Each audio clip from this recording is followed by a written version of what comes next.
Eight poses. Welcome to another one of the award-winning black and white delight reviews of SmackDown. I am, of course, one half of the Wrestling Revolution Tag Team Champions, Grumpy Cheeto. So, I'm just going to start off by thanking, first off, my new subscribers who've hung in there with me. West Coast Indies, Damned Introvert, and Ash6777. I'd also like to say that in the near future, I've talked a little bit with my tag team partner, D. Jose, and I'm thinking that we're probably going to do a live SmackDown review in the future. I was hoping to do it during a live edition of SmackDown, but those are few and far between. I'd probably be waiting a long time to do it. So I'm guessing that I'm probably, and they just had one recently on Sci-Fi, so I kind of missed the bus on that one. So I was kind of hoping that in the near future I'd be able to do a live review of SmackDown with D. Jose 101 for all of you to tune in and join on the chat, and you can watch our review on Top Rope TV, which is on the main page of the next thing I'm going to talk about, WrestlingRevolution.com, the epic center for all your wrestling needs. Ladies and gentlemen, this site is what it says it is. Alright, we have got everything. We have got news, we have got up-to-date information, we have got contests, we have got all of our videos that can be found on one site. We've got website exclusive content only available on this site right here. We've got a snazzy new logo thanks to Bobby Black. We've got all of our Blog Talk Radio accounts on there, plus if you look down here we have Top Rope TV. I know you guys really can't see too well, but Top Rope TV, which is our Wrestling Revolution blog TV channel. This will be where I will have my live review of SmackDown. So anyway, also, if you scroll down just a little bit more, you can come down here and you see this right here. This is called the Triple Threat Thought right down here. This is my show. Unfortunately, this time around, Bobby Black had commandeered it, hacked my site, and put his own episode 8 up there. But if you just click on the button, you can watch the Triple Threat Thought. Or as a matter of fact, you can watch any of the website exclusive shows on WrestlingRevolution.com right here. And of course down here at the bottom is just some little extras. Our featured finisher, who does the official reviews and the pay-per-view schedule. And there's forums, there's everything. So get to this site. It's fun, it's free, it's pop-up free. Ooh, that would have been a good. Let's try that again. It's fun, it's free, it's pop-up free, and it's just a good site. Y'all need to get there. Plus, we have the up-to-date spoilers right here. That's a new little thing I added. All right. So anyway, now let's get into this week's 600th edition of SmackDown. Get ready for the SmackDown. Ready for the SmackDown. How you gonna react when you're put in the back now? 'Cause there's no turning back when you're facing the SmackDown.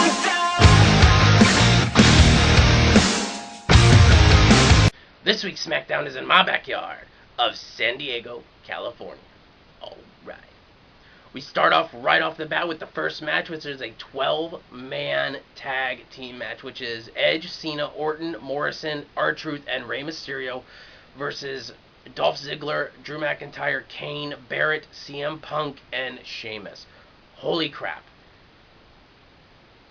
My first question is, why do we have so many Raw superstars in these matches? I mean, I'm sorry, it's like, I know that it's even, but it's like, you've got so many Raw, I know it's supposed to be like the 6 Raw Elimination Chamber contestants and the 6 SmackDown, but it's like, why so many? This is the 600th edition of SmackDown, not Raw. I mean, I guess having R-Truth and Jomo there is okay because they originated on SmackDown, but they should bill it that way. They should be like, this 12-man tag has got all of the, SmackDown original people. You can even have Cena in it at that point. So, I don't know. It just kind of rubbed me the wrong way. But the match, believe it or not, I gave 4 out of 5 Red Rangers. The match was actually rather good. I actually thought everybody got a decent amount of time, and it was a well-worked match. Towards the beginning, John Morrison went for a Starship Pain, but Dolph Ziggler reversed it into a reverse flapjack off the top rope. It was actually really cool. Also, we had Rey Mysterio and CM Punk, of course, doing their perfect in-ring work that they always do. Rey gets beat by the heel team for a while. Everybody tags in and out and just beating up on Rey Mysterio until finally Rey gets the tag to Edge. Edge comes in and tries to spear Dolph Ziggler. However, then Kane comes in and big boots him when he tries to go for the spear. Everybody starts hitting their finishers. I mean, this is in the point where the match just breaks down, and everybody just starts beating the crap out of one another. So, in the end, Edge and Dolph Ziggler, of course, still the legal men. Edge spears Dolph Ziggler and gets the win. Afterward, Vicky Guerrero comes out, strips Edge of the world, demands Edge give her the world title, and fires him. So Edge is fired. There's going to be a coronation ceremony later on for Dolph Ziggler becoming the new World Heavyweight Champion. Next, we go to a backstage promo with dashing Cody Rhodes, who says he just got back from his reconstructive surgery, whatever. And he's wearing a face mask, and he says that Rey Mysterio is going to, learn his lesson, and that next week he has an announcement to make. Okay. It's probably going to be Rey and Cody Rhodes WrestleMania. Which is fine with me. I think that'll be a pretty good match on the card. Next is the Divas match of the night, which is Eve and Beth Phoenix versus Layla and Maryse, because apparently Michelle McCool kind of messed up her ankle, probably. I don't know if she did it in real life or in the ring or what, but it was actually an okay Divas match. I gave it a 2 out of 5 Pink Rangers. In the end, Michelle got on the apron with her gimpy leg and to distract the referee.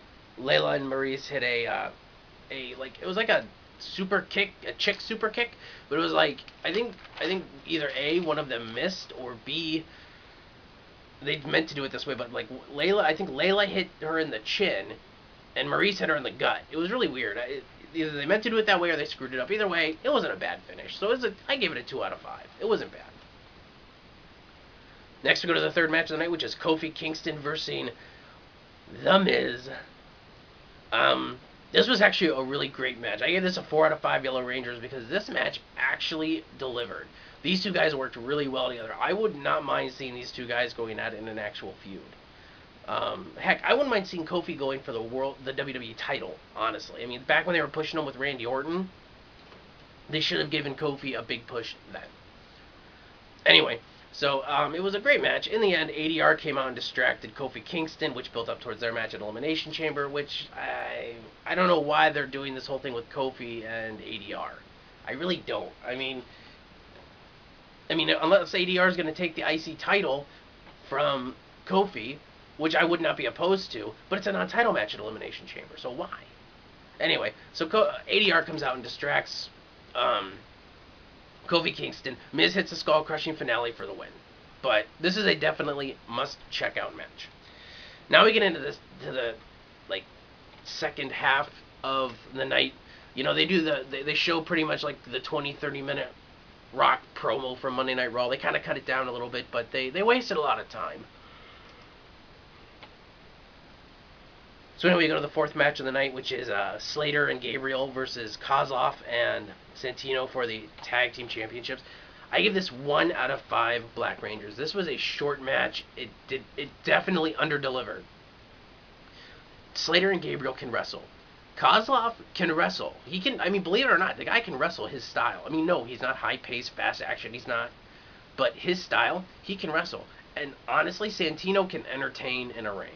I hate to admit it, the guy really can't wrestle too much, but he can entertain. So if you give these guys time in a ring, you're looking at a pretty solid match. It was a short match. I don't even know how long it was. It was 3-4 minutes long, if that.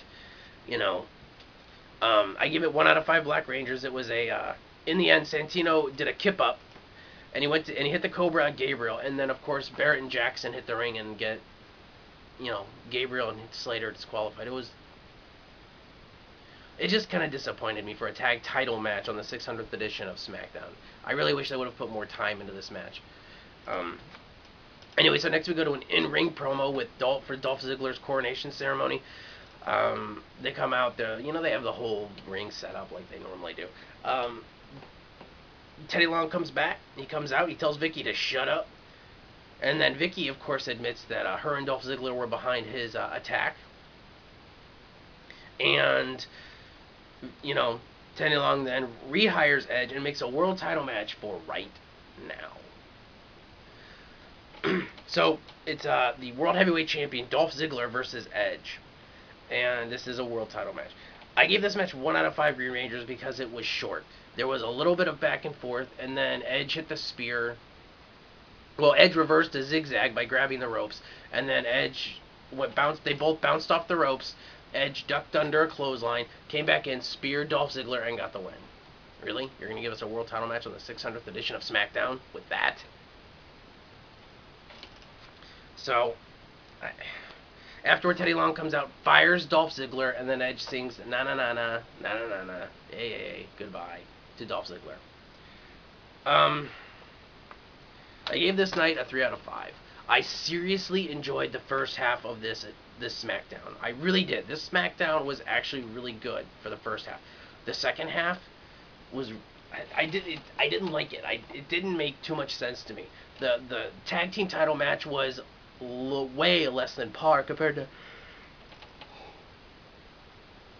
to what they can do, and the world title match was crap.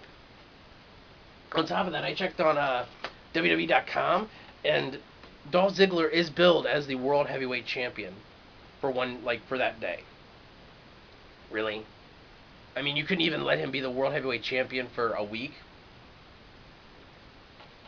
From when Edge did the spear to now, you're gonna make it so that Dolph Ziggler got the title that night and lost it as his first title reign. I put a lot behind Dolph Ziggler. Dolph Ziggler is a phenomenal wrestler. Dolph Ziggler has paid his dues. He was a member of the freaking Spirit Squad, for crying out loud. But why would you give him the world title and just bill him for that day? I mean, are you seriously going to sit there and say, oh, well, he's the former World Heavyweight Champion? I mean, I can't even justify him earning that. Not even in a heel fashion. It's not like he cheated to win the title. It's just like he was given the title, and then he lost it that night. I think it was a really crappy way to showcase Dolph Ziggler. I get winning in a heel fashion, but that's just dumb and wrong. So, the first half of the night even had the Divas match, and it was still a pretty good program. So I thought it was pretty good. The second half just irked me the wrong way. So I gave it a 3 out of 5. It would have been a 4 if the tag title match would have been better, or the world title match would have been better. But this whole thing with Dolph Ziggler kind of irks me. So anyway, I'm going to wrap it up for this week. Oh, look at that. I am the Black and White Delight, Grumpy Cheeto. Don't forget to go to WrestlingRevolution.com, the epic center for all of your wrestling needs. Check out all of our content at all of our sister channels. I'm Grumpy Cheeto, and I am awesome.